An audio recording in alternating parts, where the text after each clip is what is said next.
बोल सचिया जोता वाली माता तेरी सदा ही जय। तो दोस्तों, अष्टमी का जो पर्व है वो 22 अक्टूबर रविवार 2023 को है। इस दिन महागौरी की पूजा की जाती है।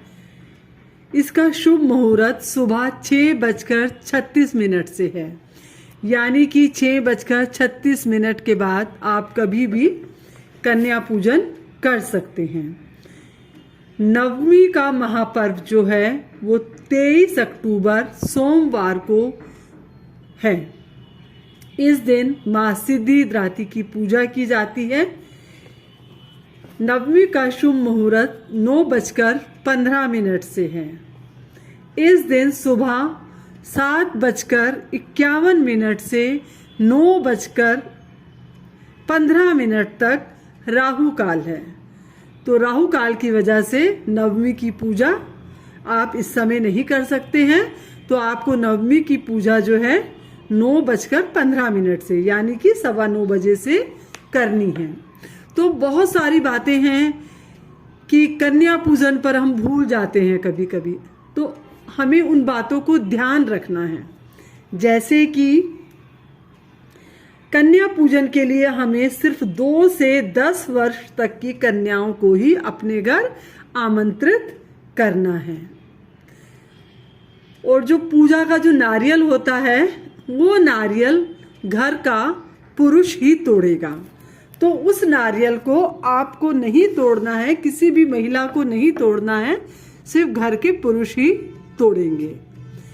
और कन्याओं को उस दिन प्रसाद में हलवा, पूड़ी, काले चने, केला व नारियल ये हमें अवश्य देना है। केले का जो फल है यह बहुत शुभ माना जाता है। केला जो है भगवान विष्णु को बहुत प्रिय है, वही नारियल माँ देवी को बहुत पसंद है। इसलिए कन्याओं को उस दिन नारियल केला अवश्य ही देना चाहिए। और कन्याओं को, कंजकों को आप बिल्कुल भी प्लास्टिक व कांच का सामान ना दें। आप बच्चों को कोई भी चीज़ दे सकते हैं, जैसे कि कपड़े के छोटे छोटे पर्स दे सकते हैं, श्रृंगार की चीज़ें दे सकते हैं, जैसे नेल पॉलिश दे सकते हैं, माला दे सकते हैं, और एजुकेशन से संबंधित कोई भी चीज़ दे सकते हैं, जैसे आप पेन दे सकते हैं, नोटबुक दे सकते हैं, या ज्योमेट्री बॉक्स दे सकते हैं। तो कन्याओं को आप इस तरह की चीज़ें दे सकते हैं। तो नवरात्रों में जो ज्वारे हैं, ज्वारों को दशमी वाले दिन ही जल में प्रवाह करना है। आप अष्टमी और नवमी पर जल प्रवाह ना करें। और जब आप जल प्रवाह करने के लिए जाएं तो ज्वारों को एक बार पूरे घर में, अपने घर के कमरे में, रसोई में, सब जगह घुमा दें, बाथरूम में लेकर ना जाएं। और अष्टमी और नवमी वाले दिन जो लोग प्याज का इस्तेमाल करते हैं, कुछ लोग कहते हैं कि हमारे यहाँ खाया जाता है, तो वहाँ मैं कुछ नहीं बोलूँगी, लेकिन अष्टमी और नवमी वाले दिन प्याज भी नहीं खाया जाता है। और माता की चौकी जो है आप अष्टमी नवमी के बाद ही, दशमी वाले दिन ही उठाएंगे।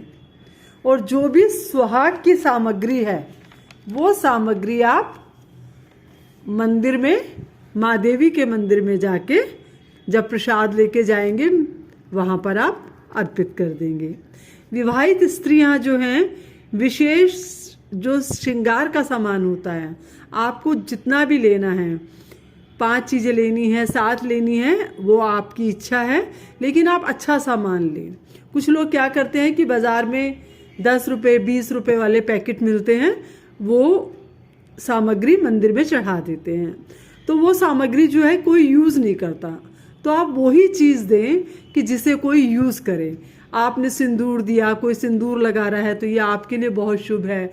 आपने कंघी दी, कोई अच्छी वाली कंघी दी है, वो पंडित जी की पत्नी कर रही है, या उनकी बेटी कर रही है, या बहन कर रही है, या माँ कर रही है, तो वो आपके लिए शुभ होता है। तो इसीलिए आप चाहे कम चीज़ें दें लेकिन अच्छी चीज़ें दें। जैसे आप अपने लिए अच्छा सामान इस्तेमाल करते हैं तो आपको पता है जैसे कंघी है, सिंदूर है, चूड़ियाँ हैं, लाल रंग की चूड़ियाँ दें, बिछुए दें, बिंदी दें लाल रंग की, काजल है, मेहंदी है, माहवार है और मीठा पान भी अर्पित करते हैं। तो आपको जो भी चीज़ देनी है वो मंदिर में अर्पित करें। और जैसे आपने मान लो ज़्यादा सामान लिया है तो आप जैसे डबल सामान ले आए तो माँ के सामने आपने जो सामान रखा तो एक आप अपने लिए भी रख सकते हैं और एक आप मंदिर में भी अर्पित कर सकते हैं। या आपने जैसे 7 चीज़ें माँ के लिए निकाली और अगर आप ज़्यादा चीज़ लाए हैं तो वहाँ से जैसे सिंदूर है या बिंदी है आप अपने लिए भी रख सकते हैं। तो ये छोटी छोटी सी बातें हैं जिनको कि आपको बहुत ध्यान में रखना है।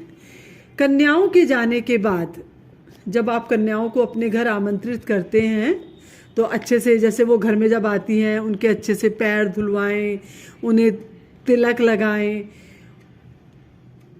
और उनके हाथ में कलावा बांधें और जब उनके पैर धुलवाएं तो उनको आसन पर बिठाएं अच्छे से। तो जब आप कन्याओं के जाने के बाद आपको झाड़ू बिल्कुल नहीं लगाना है। थोड़ी देर बाद जो आप आसन वगैरह उठा लेते हैं उसको आराम से उठा लें लेकिन झाड़ू ना लगाएं। अगर कुछ सामान जैसे नीचे गिरा हुआ है, फूल या अक्षत या कुछ भी, आप उसको कपड़े से साफ करके रख सकते हैं।